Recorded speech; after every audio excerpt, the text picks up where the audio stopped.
Warsaw supports the demand of the newly elected US president to increase defense spending among NATO member states, the Polish defense minister stated. However, many NATO members will need years to reach the 5% GDP target, the official believes.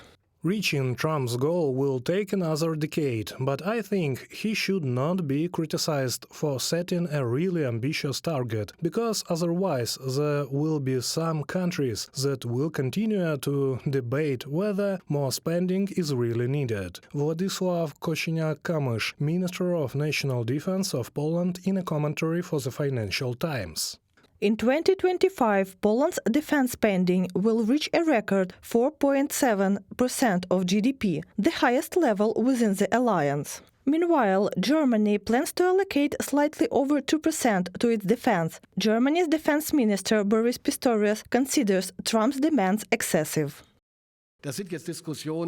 These are now discussions that do not really lead us to any meaningful goal. And, by the way, 5% in Germany would mean around 40% in the federal budget. 40% of the entire federal budget. I don't know which country could afford that. So it's not a question of percentages. It is about the question that the capability goals of NATO, the defined ones, should be fulfilled. Earlier, Donald Trump stated that NATO members should allocate 5% of GDP to defense. According to him, Europe faces greater threats than the US, but spends less on security. Well, I think NATO should have 5%, yeah. Well, you can't do it at 2%. I mean, at 2%, every country, if you're going to have a country in a regular military, you're at 4%. I think they should be, they're in dangerous territory. I think it should be, they can all afford it, but they should be at 5%, not 2%.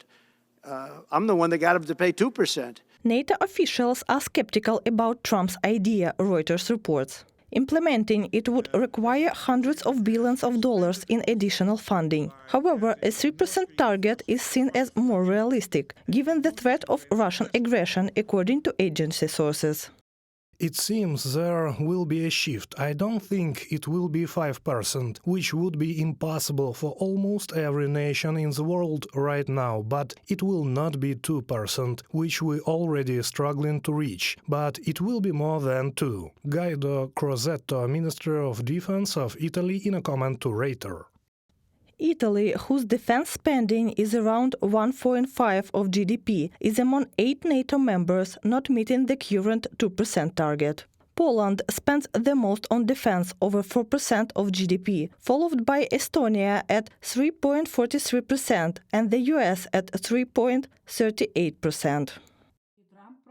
Trump is right. I'm not sure about the 5%, so we have to understand that it's unrealistic at the moment. But of course, we need to aim for more. Here, in the European Union, as you know, we now have a strong supporter of Ukraine, Andrew Skoubelos, as the Commissioner for Defense. This itself shows that the EU is taking defense matters seriously. This has never happened before. For the first time in the history of the European Union, we have a Commissioner for Defense. And I believe he has a tough job ahead of him. We strongly support the goal of reaching 3.5% for defense spending this year.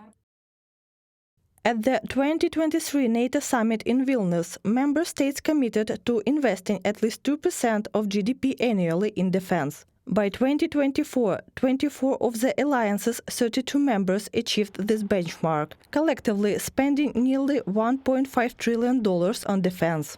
According to Reuters, NATO members will likely discuss a new funding target at the summit in The Hague in June 2025. Reported by Katerina Bastun, KD, UATV News.